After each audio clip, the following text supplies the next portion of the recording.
तो चलिए आज बात करते हैं किसानों के उन औजारों की, उन तकनीकों की जो हमारी थाली तक खाना पहुंचाने में मदद करती हैं। आइए किसानों की इस दुनिया में जरा और गहराई से झांकते हैं। कभी सोचा है खेत से हमारी प्लेट तक खाना पहुंचता कैसे है? ये सफर कोई सीधी सादी कहानी नहीं है, बल्कि इसमें तकनीक और कड़ी मेहनत की एक कमाल की दास्तान छिपी है। ये सिर्फ बीज बोने और फसल काटने से कहीं कहीं ज्यादा है। तो किसी भी किसान के टूलकिट में जो सबसे पहली और सबसे जरूरी चीज होती है वो है पानी। फसलों को सही समय पर सही मात्रा में पानी देना ही सब कुछ तय करता है, और यहीं पर सिंचाई की असली ताकत सामने आती है। तो ये सिंचाई आखिर है क्या? देखिए, सीधे सीधे कहें तो ये कुदरत की मदद करने का एक तरीका है। इससे हमारी फसलों को ठीक उतना ही पानी मिलता है जितना उन्हें चाहिए और जब उन्हें चाहिए, क्योंकि बारिश पर तो हमेशा भरोसा नहीं किया जा सकता है ना। और एक मजेदार बात, धान के एक खेत को गेहूं के खेत के मुकाबले लगभग 2 गुना पानी चाहिए होता है। सब कुछ पौधों की अलग अलग जरूरतों को समझने का ही खेल है। तो सवाल ये है कि सदियों से सिंचाई करने के तरीके आखिर बदले कैसे हैं? ये कहानी है परंपरा और नई सोच की, जो सुनने में बेहद दिलचस्प है।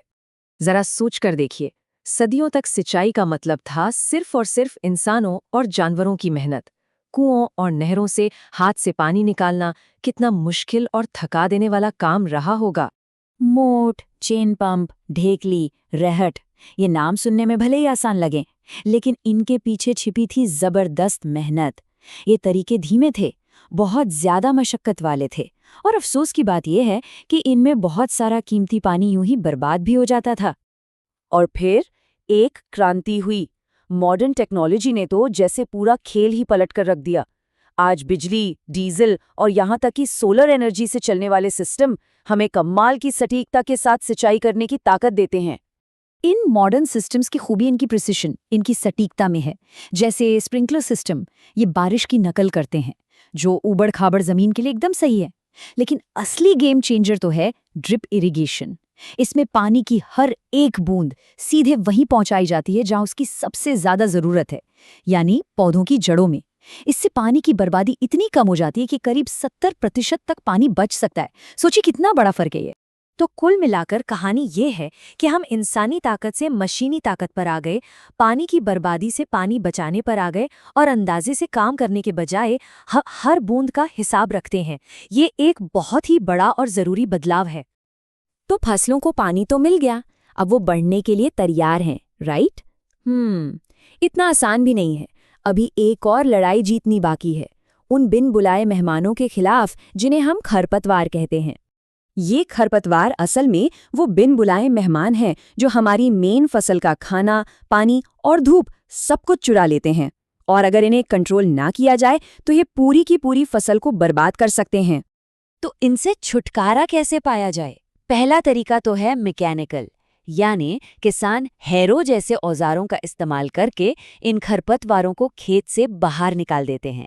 ये एक असरदार तरीका है, लेकिन इसमें वक्त और मेहनत दोनों ही लगते हैं।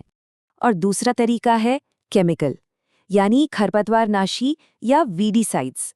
ये एक तरह के स्मार्ट केमिकल्स होते हैं जो सिर्फ और सिर्फ खरपतवार को ही निशाना बनाते हैं और हमारी मुख्य फसल को बिल्कुल सुरक्षित रखते हैं। किसानों के इस केमिकल टूलकिट में 2,4-D और ब्यूटाक्लोर जैसे कई हथियार होते हैं। ये वो स्मार्ट रसायन हैं जिन्हें सिर्फ खरपतवारों पर हमला करने के लिए ही डिजाइन किया गया है, ताकि हमारी फसलें सुरक्षित रहें। चलिए, पानी का इंतजाम हो गया, खरपतवार भी हट गए, अब तो सब ठीक होगा। अरे नहीं, कहानी अभी बाकी है। अब मैदान में आता है एक छोटा लेकिन बहुत ही ताकतवर दुश्मन जो सब कुछ तबाह कर सकता है, यानी कीट पतंगे। किसान की मेहनत यहाँ पर भी खत्म नहीं होती। अभी भी एक बहुत बड़ा खतरा मंडरा रहा है जो पलक झपकते ही पूरी फसल को तबाह करने की ताकत रखता है। ये है फसल के असली गुनहगार। इनमें छोटे छोटे कीड़े जैसे टिड्डियां और दीमक से लेकर चूहे जैसे बड़े जानवर तक शामिल हैं। ये सभी फसल के लिए एक बहुत बड़ा खतरा हैं। जरा टिड्डियों के झुंड के बारे में सोचिए, लाखों की तादाद में पूरे आसमान को ढकते हुए वो एक खेत पर उतर सकते हैं और कुछ ही मिनटों में उसे पूरी तरह सफाचट कर सकते हैं। ये किसी भी किसान के लिए एक बुरे सपने जैसा है।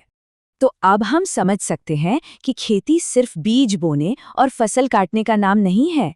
ये विज्ञान और रणनीति का एक बहुत ही गहरा तालमेल है। सही सिंचाई तकनीक चुनने से लेकर खरपतवार और कीटों के खिलाफ सही हथियार इस्तेमाल करने तक हर एक कदम बहुत मायने रखता है। और यही बात हमें भविष्य के बारे में सोचने पर मजबूर करती है। जैसे जैसे ड्रोन, एआई और रोबोटिक्स जैसी टेक्नोलॉजी आगे बढ़ रही हैं, भविष्य के किसान का टूलकिट कैसा दिखेगा?